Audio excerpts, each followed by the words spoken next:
ଭବନରେ ବଡ କମ୍ପନ। ମମତା ସୁଜିତଙ୍କ ପରେ ଆଉ କିଏ? ଗେରୁଆ ବାହିନୀ ଯୋଗାଯୋଗରେ ଏକାଧିକ ବିଜେଡି ସାଂସଦ। ବିଜେଡି ମୁହଁ ଫୁଟାଣି ଭାଙ୍ଗିଦେଲା ବିଜେପି। ଦଳଡିଆଁ ତାଲିକାରେ ଟାଣୁଆ ସାଂସଦ। ବଦଳୁଛି ରାଜ୍ୟ ରାଜନୀତି, ଦୁର୍ବଳ ହେଉଛି ବିଜେଡି। 2 ସାଂସଦ ଦଳ ଛାଡିବା ପରେ ଦୋହଲିଛି ବିଜେଡି ନିୟ। ଚର୍ଚ୍ଚା ହେଉଛି ଯେ ମମତା ମହାନ୍ତ, ସୁଜିତ କୁମାରଙ୍କ ପରେ ଆଉ କିଏ? ଗେରୁଆ ବାହିନୀ ଯୋଗାଯୋଗରେ ଏକାଧିକ ସାଂସଦ ରହିଥିବା ଦାବି କଲାଣି ବିଜେପି।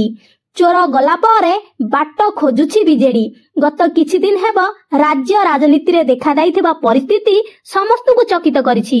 ବିଜେଡି ଲୋକସଭା ବିଧାନସଭା ହାରିବା ପରେ ରାଜ୍ୟସଭାରେ ସଂଖ୍ୟା ଗରିଷ୍ଠତାକୁ ନେଇ ମୁହଁ ଫୁଟାଣି ଦେଖାଉଥିଲା। ହେଲେ ଏବେ ବିଜେଡି ମୁହଁ ଫୁଟାଣି ଭାଙ୍ଗି ଦେଇଛି ବିଜେପି। ବିଜେଡିର 2 ସାଂସଦ ମମତା ମହନ୍ତ ଏବଂ ସୁଜିତ କୁମାର ବିଜେପିରେ ମିଶିବା ପରେ ଶଙ୍ଖ ଭବନରେ ଉଠିଛି ଝଡ଼। ଏହି 2 ସାଂସଦଙ୍କ ପରେ ଆହୁରି ଅନେକ ନେତା ପଦ୍ମ ପୋଖରୀକୁ ଡିଆଁ ମାରିପାରନ୍ତି ବୋଲି ଚର୍ଚ୍ଚା ହେଉଛି। ମମତା ମହାନ୍ତ, ସୁଜିତ କୁମାରଙ୍କ ପରେ ଆଉ କିଏ, ତାକୁ ନେଇ ପ୍ରଶ୍ନ ଉଠିଲାଣି। ମମତା ମହନ୍ତଙ୍କ ଇସ୍ତଫା ସମୟରେ ବିଜେଡିରୁ 2-3 ନେତା ଯିବେ ବିଜେପିକୁ ବୋଲି ଚର୍ଚ୍ଚା ହେଉଥିଲା। ଏହା ସହ ଅନେକ ସାଂସଦ ଦଳ ଡେଇଁବେ ବୋଲି ମଧ୍ୟ କୁହାଯାଉଥିଲା। ତେବେ ସୁଜିତ କୁମାର ରାଜ୍ୟସଭା ସଦସ୍ୟତା ଛାଡିବା ପରେ ଭାଜପାରେ ସାମିଲ ହୋଇ ଏହି ଚର୍ଚ୍ଚାକୁ ସତ ପ୍ରମାଣ କରିଛନ୍ତି।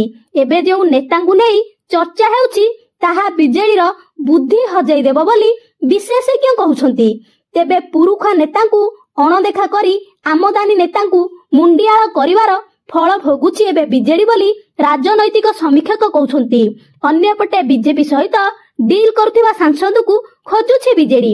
ଖୁବ୍ ଶୀଘ୍ର ନବୀନ କିଛି ବଡ ପଦକ୍ଷେପ ନେଇପାରନ୍ତି ବୋଲି କୁହାଯାଉଛି। ସାଂସଦଙ୍କ ଦଳଡିଆଁ ନେଇ ପାଣ୍ଡିଆନ ଓ ବବିଙ୍କ ଉପରେ ନବୀନଙ୍କ କୋପ ବଢିଥିବା ମଧ୍ୟ ଚର୍ଚ୍ଚା ହେଉଛି।